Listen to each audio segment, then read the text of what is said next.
ठीक है, देखो क्वेश्चन नंबर 16, तो ये थियोरेटिकल है, आप इसमें देख लो। दैट इज जो फोर्थ वाला ऑप्शन है, बोला जा रहा है कि x v and a all are minimum at mean position. तो मीन पोजीशन पर x एंड a मिनिमम होगा एंड v मैक्सिमम होगा, एंड एक्सट्रीम पोजीशन पर x एंड a मैक्सिमम होगा, v मिनिमम होगा। क्वेश्चन नंबर 17, देखो मिनिमम पोटेंशियल एनर्जी कैलकुलेट करने के लिए बोला जा रहा है। तो हम लोग जानते हैं कि minimum potential energy mean position पर होता है। तो अगर रेफरेंस पॉइंट अगर मीन पोजीशन पर सेलेक्ट कर सकते हैं तो जो पोटेंशियल एनर्जी होगा that is 0 at the mean position. But ऐसा क्वेश्चन में कुछ भी बोला नहीं है, तो हम लोग बस इतना बात लिख सकते हैं कि मीन पोजीशन पर मिनिमम पोटेंशियल एनर्जी होगा। तो total energy is kinetic energy plus potential energy. Kinetic maximum जहाँ पर होगा वहाँ पर पोटेंशियल मिनिमम होगा, and maximum kinetic energy is half of m into V max का square, half of m omega square a square, m omega square is k। ठीक है, सब डाटा पुट करेंगे, सॉल्व करेंगे, आपका ये फर्स्ट वाला आंसर होना चाहिए।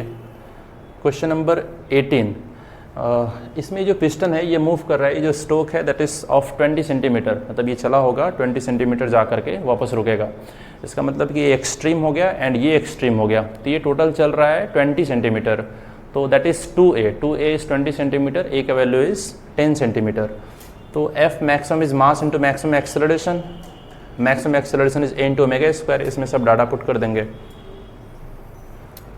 देखो mass into potential is potential energy, potential energy को डिफरेंशिएट करेंगे तो आपका फोर्स आएगा, and force is minus of some k into x. तो ये हो गया k, फोर्स कांस्टेंट हो गया, k divided by m under root this is omega, and omega calculation कर लेंगे, यहाँ से फ्रिक्वेंसी पता चल गया। क्वेश्चन नंबर 20, इसमें ब्लॉक को राइट साइड शिफ्ट किया जा रहा है एंड उसको वहाँ पर फिर उसको रिलीज किया जा रहा है। तो आप इसको एनर्जी कंजर्वेशन से भी सॉल्व कर सकते हैं, एसएचएम से भी सॉल्व कर सकते हैं। इसको जितना डिस्प्लेस करेंगे वहीं एम्पलीट्यूड हो जाएगा, एंड उसी जहाँ से इसको डिस्प्लेस कर रहे हैं मीन पोजीशन के अबाउट ये फिर ऑसिलेट करेगा। तो एम्पलीट्यूड इज 10 सेंटीमीटर। जब इसको डिस्प्लेस करेंगे तो दोनों स्प्रिंग एक ही डायरेक्शन में फोर्स लगाएगा, ये one of the parallel combination है। तो जो के इक्विवेलेंट होना चाहिए दैट इज 2 इंटू 400। यहाँ से V max is a into omega, omega का value is under root of K equivalent divided by m, यहाँ से सॉल्व कर लेंगे। ठीक है, क्वेश्चन नंबर 21, फ्रीक्वेंसी ऑफ इस काइनेटिक एनर्जी टू टाइम्स होता है ना। जो भी ऑसिलेशन के लिए जो भी फ्रीक्वेंसी रहता है, एक टाइम पीरियड में काइनेटिक एनर्जी पोटेंशियल एनर्जी 2 बार मैक्सिमम होता है। इसका मतलब kinetic energy and potential energy के लिए जो फ्रीक्वेंसी होगा वो 2 टाइम्स होगा। एंड बी पार्ट को हम लोग मैथमेटिकली भी प्रूफ कर सकते हैं कि ये SHM है, एंड इसका देख लो, इसका जो मोशन होना चाहिए साइन स्क्वायर ओमेगा टी। तो साइन स्क्वायर थीटा का वैल्यू होता है 0 से लेकर के 1 तक। तो जो x का वैल्यू होगा 2 से लेकर के 4 तक, दैट मीन्स 2 से लेकर के 4 तक। 2 एक एक्सट्रीम पोजीशन हो गया, 4 दूसरा एक्सट्रीम पोजीशन हो गया, और ये वैल्यू हो गया 2a is 2 centimetre, that means a is 1 centimetre. Question part C, इसमें बोला जा रहा है कि time taken by the particle to go from extreme to half of the amplitude. तो एक्सट्रीम से हाफ ऑफ द एम्पलीट्यूड चलना है, इसका मतलब जिसका भी प्रोजेक्शन रहा होगा वो 60 डिग्री चला होगा। 60 डिग्री चलने में t divided by 6। Part D, इसमें फॉर्मूला अपने पास v is omega under root of a square minus x square. तो जो x का वैल्यू 3 है, v इज 4, x का वैल्यू जब 4 है, v इज 3। दोनों इक्वेशंस को डिवाइड कर देंगे, ओमेगा को एलिमिनेट कर देंगे, a का value is 5 centimetre. Question number 22, और इसमें x1 को थोड़ा सा लिख सकते हैं, ये कॉस में इसको भी कॉस में कन्वर्ट कर लो। ठीक है, तो कॉस में कन्वर्ट करने के लिए होता है कि साइन, ये साइन में है, इसको कॉस में कन्वर्ट करना है। तो यहाँ पर प्लस π/2 एंड माइनस π/2 कर सकते हैं। तो प्लस π/2 को छोड़ देना, बाकी जो भी है π/2 plus theta, sine π/2 plus theta is cos theta. तो कॉस ऑफ जो भी रिमेनिंग बचेगा, कितना रिमेनिंग बचना चाहिए, that is omega T plus π/4 minus π/2। तो ये हो गया कॉस में, ये भी कॉस में, ये भी कॉस में। एंड फेजर डायग्राम ड्रॉ कर लेंगे, तो रेफरेंस लाइन से -45 डिग्री, रेफरेंस लाइन से -45 डिग्री, एंड रेफरेंस लाइन से above π/6 that is above 30 degree. And ये -4 है तो ये नेगेटिव डायरेक्शन में, रेफरेंस लाइन के नेगेटिव डायरेक्शन में। इन तीनों वेक्टर्स का रिजल्टेंट कैलकुलेट करेंगे, आपका रिजल्टेंट आएगा 4 below the reference line 30 degree. Answer इतना हो जाएगा, that is 4 cos omega T minus π/6। और इसको फिर ऐसे लिख सकते हैं, साइन में कन्वर्ट करके लिख सकते हैं ना, plus π/2। Question number 23, kinetic energy is 2 times of potential energy. Formula use करेंगे एंड कैलकुलेट करेंगे, that is position is a/√3। 24। तो जो टोटल एनर्जी होता है, total energy is half of K into A का स्क्वायर ना, इसमें कुछ बोला नहीं है तो रेफरेंस पॉइंट हम लोग मेन पोजीशन पर कंसिडर करेंगे। मास इक्वल है तो ओमेगा स्क्वायर ए स्क्वायर, इसके डायरेक्टली प्रोपोर्शनल होना चाहिए। ओमेगा का रेशियो इज 2:1, बिकॉज जितने टाइम में ये सेकंड वाला एक ऑसिलेशन कंप्लीट कर रहा है उतने टाइम में फर्स्ट वाला 2 ऑसिलेशन कंप्लीट कर रहा है। तो ओमेगा का रेशियो इज 2:1 एंड एम्पलीट्यूड का रेशियो 1 वाले का कम है, 2 का ज़्यादा है, दैट इज 1/2। एंड यहाँ से जब रेशियो कैलकुलेट करेंगे तो 1:1 आएगा, that means energy are equal. Question number 25, इसमें जो प्लेटफॉर्म है, प्लेटफॉर्म का एक्सेलरेशन डाउनवर्ड डायरेक्शन में ए, और ये एक्सेलरेशन अगर जी से ज़्यादा हो जाएगा तो यहाँ पर ये जो कॉन्टैक्ट है ये छूट जाएगा, कॉन्टैक्ट लीव हो जाएगा। तो यहाँ से सॉल्व कर लेंगे, ठीक है। ए का value is greater than g, that means a omega square maximum value is greater than g. And यहाँ से इसको सॉल्व कर लेंगे तो ओमेगा का जो वैल्यू होना चाहिए that is 10√10 and omega is 2πf, तो 2πf इज 10√10। पाई स्क्वायर का वैल्यू ऑलमोस्ट 10 के बराबर होता है, यहाँ से f का वैल्यू आपका आना चाहिए that is 5 hertz. Question number 26, इसको डिफरेंशिएट करके चेक कर लो, ठीक है। फर्स्ट एंड थर्ड तो देख करके बता सकते हैं, आपके क्लास नोट्स में भी होगा कि ये दोनों SHM है। एंड इनको जब डिफरेंशिएट करके देखोगे, 2 बार डिफरेंशिएट करोगे तो जो रिलेशन आता है that is a is minus of omega square into x, उस टाइप का नहीं आएगा। क्वेश्चन नंबर 27, आप इसमें k इक्विवेलेंट कैलकुलेट कर लो। k एंड k ये पैरेलल में हो गया एंड ये भी पैरेलल में हो गया, तो पैरेलल में हो गया 2k, यहाँ पर भी 2k हो गया एंड बाद में फिर सीरीज में दैट इज अगेन k। तो स्प्रिंग कांस्टेंट सेम होगा इसलिए टाइम पीरियड सेम होना चाहिए। इसमें देखो जी इफेक्टिव लिखते हैं, अपवर्ड डायरेक्शन में एक्सेलरेशन तो जी इफेक्टिव इज 2 टाइम्स जी, यहाँ पर हॉरिजॉन्टल एक्सेलरेशन है जी, तो लिखते हैं ना ए को अपोजिट करके ऐड कर देते हैं वेक्टरली, तो जी प्लस जी ना, जी डाउनवर्ड डायरेक्शन में और जी किधर है, हॉरिजॉन्टल डायरेक्शन में, तो रिजल्टेंट आना चाहिए √2g, तो जी इफेक्टिव इज √2 टाइम्स जी। यहाँ से सॉल्व करके देख सकते हैं, तो ये वाला ऐसा ये आंसर नहीं होगा आपका, ठीक है, वो अंडर रूट ऑफ आना चाहिए ऐसा। और ये 2 जो है √2 से ज़्यादा है, डिनोमिनेटर में है, तो इसलिए जो T1 होना चाहिए कम होना चाहिए एंड T2 ज़्यादा होना चाहिए। क्वेश्चन नंबर 29, क्वेश्चन नंबर 29, तो maximum speed is maximum acceleration is, इसको डिवाइड कर देंगे, ओमेगा का वैल्यू पता चल गया एंड ओमेगा इज 2πf। जब इसको लिक्विड में सबमर्ज कर देते हैं तो डेराइव कराया जाता है कि जो टाइम पीरियड होता है, टाइम पीरियड के लिए ये फॉर्मूला होता है 2πl 1 - ρ divided by d into G. अब बोला जा रहा है कि जो डेंसिटी है रो इज 1/8 टाइम्स d, तो d/8 यहाँ पे सॉल्व करेंगे तो इतना आना चाहिए आंसर आपका, फोर्थ वाला। Question number 31, speed of sound in air increases on increasing temperature. Temperature increase करेंगे √γ/RT/m, तो स्पीड इंक्रीज कर जाना चाहिए। Second one is independent of pressure at constant temperature, ये भी ठीक है, ठीक है। अगर टेम्परेचर कांस्टेंट है, आप प्रेशर चेंज करोगे तो स्पीड ऑफ साउंड नहीं चेंज करेगा। Third one is increases on increasing humidity, तो ह्यूमिडिटी इंक्रीज करते हैं, मोर ह्यूमिड मतलब कि डेंसिटी और कम हो जाना, ठीक है।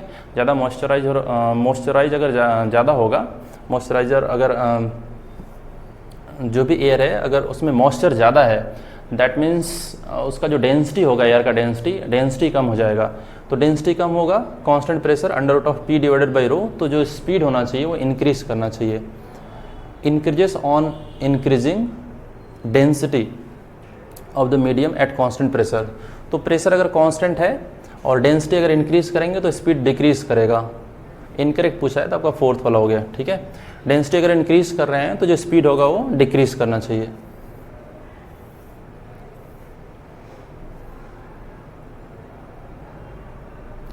क्वेश्चन नंबर 32, क्वेश्चन नंबर 32, तो यहाँ से आप कैलकुलेट कर लोगे, इसमें बोला गया है कि then tension in the string, आप वेव वेलोसिटी कैलकुलेट कर लो, that is coefficient of t divided by coefficient of x, तो वेव वेलोसिटी कैलकुलेट कर लेंगे and tension force divided by mu, √T divided by mu is wave velocity, यहाँ से tension force calculate हो जाना चाहिए।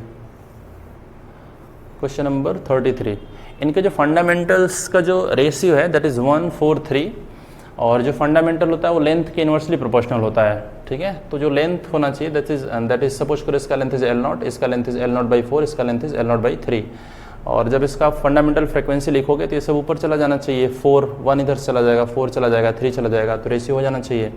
एंड इन सभी lengths का जो सम होना चाहिए that is length 152 centimetre.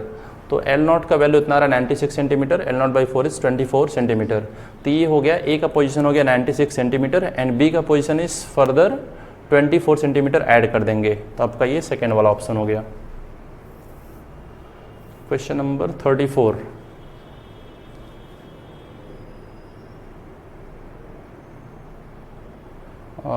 Detector detect minima. तो मिनिमम इंटेंसिटी होता है कब, जब डेल्टा एक्स का जो वैल्यू हो that is odd multiple of π/2, ठीक है। तो यहाँ से जो वेव चलेगा, जो सी वाले पॉइंट से होकर के जाएगा वो लेंथ चलेगा दैट इज 2l, और जो सीधे मूव करेगा ये l लेंथ चलना चाहिए, तो path difference is that is l। तो delta x is l and 2n+1 λ/2। n का वैल्यू जब हम लोग कम रखेंगे तो लैम्डा का वैल्यू ज़्यादा होगा, n का वैल्यू मिनिमम 0 रख दो, लैम्डा का value is 2 times l। Question number 35, question number 35, तो इसमें बोला जा रहा है कि जो रिफ्लेक्टेड वेव है उसका इक्वेशन लिखना है। तो सपोज करो कि जो रिफ्लेक्शन हो रहा है from at x equals to 0, x equals to 0 से रिफ्लेक्शन हो रहा है, तो इंसिडेंट वेव होगा जो x इक्वल्स टू 0 वाले पार्टिकल को इस तरीके से ऑसिलेट कराएगा, एंड जो रिफ्लेक्टेड वेव होगा वो x इक्वल्स टू 0 वाले पार्टिकल को इस तरीके से ऑसिलेट कराएगा। बिकॉज जो फ्री इंड होता है वहाँ पर पाई का फेज चेंज नहीं होता है ना, तो यहाँ पर प्लस पाई ऐसा कुछ नहीं लिखेंगे।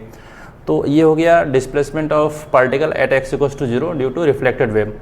अब t इक्वल्स टू 0 का अगर पता है तो अगर वेव पॉजिटिव डायरेक्शन मूव कर रहा है तो यहाँ पर हम लोग लिखते हैं t minus x by v, and negative direction में मूव करेगा रिफ्लेक्शन के बाद, इसलिए लिख देंगे t plus x by v, and ये आपका आंसर हो गया। यहाँ से माइनस साइन बाहर आ जाना चाहिए, एंड वापस इस माइनस साइन को अगर इनसाइड लिखना है तो पाई ऐड कर देंगे, तो आपका सेकेंड वाला ऑप्शन हो गया।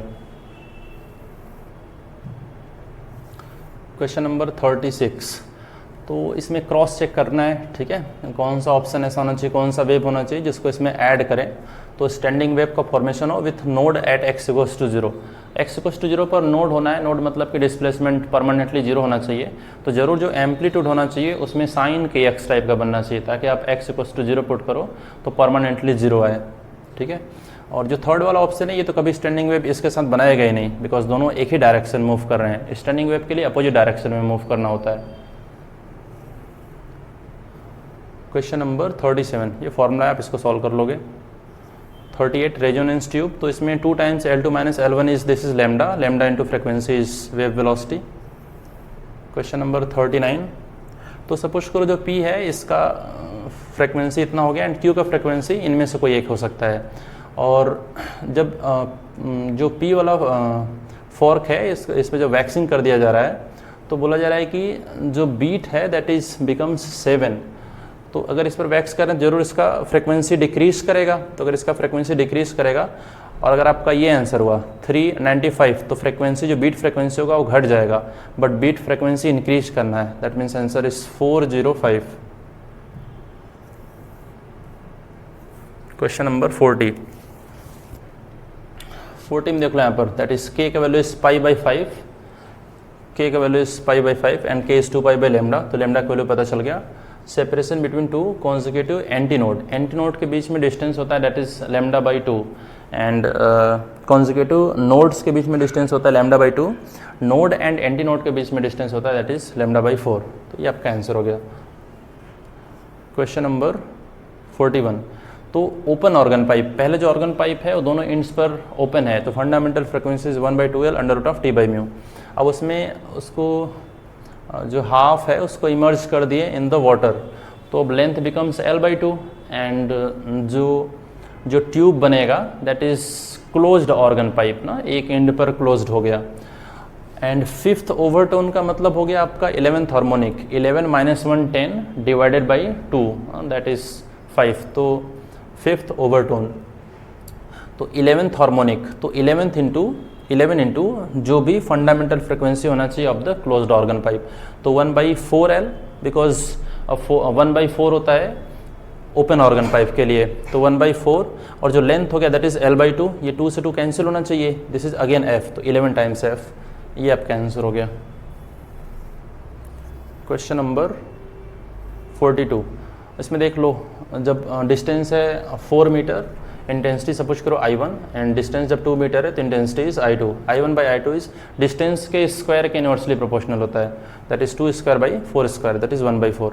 और साउंड लेवल के लिए फॉर्मूला होता है 10 into log I divided by I0। तो जो साउंड लेवल का डिफरेंस होना चाहिए that is 10 log I1 by I2, 1/4। इसको लिखेंगे पावर -2, 2 पावर -2 एंड -2 इधर चला आना चाहिए तो -20 लॉग 2 एंड इसको सॉल्व करेंगे तो आएगा अप्रॉक्स -6 को इधर लेकर के आएंगे, दैट इज 20 + 6 26। क्वेश्चन नंबर 43 में आपका बोला जा रहा है कि जो पार्टिकल स्पीड है that is 5 times wave speed. Wave speed is t का कोफिशिएंट डिवाइडेड बाई x का coefficient into 5 is maximum particle velocity that is a into omega. तो यहाँ से वेवलेंथ पता चल जाएगा। क्वेश्चन नंबर 44, ये मास दिया हुआ है एंड लेंथ दिया हुआ है, तो लीनियर मास डेंसिटी कैलकुलेट कर लेंगे that is mass per unit length and tension force से डिवाइड कर देंगे, रूट ले लेंगे तो वेव स्पीड पता चल गया। एंड 20 मीटर चलने में कितना समय लेगा, that is distance divided by speed. तो इतना आपका आंसर हो जाना चाहिए। क्वेश्चन नंबर 45, तो जो वाटर सरफेस पर वेव होता है उसमें ट्रांसवर्स भी होता है एंड लॉन्गिट्यूडनल भी होता है, दोनों होता है। And second one is